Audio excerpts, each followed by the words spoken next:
went all out in order not to allow our media to reach their broad audience. Therefore, well, as we say, if not by numbers, then by skill.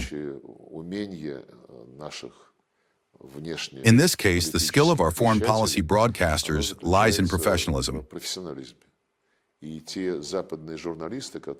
I believe Western journalists working at RT and Sputnik do this largely not because they want Russia to be the most important,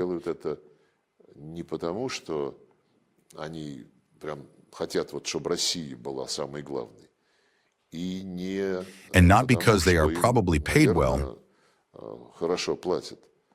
but because they are professionals. And they are ashamed when they, as professionals, are forced to lie from the screens or in electronic media.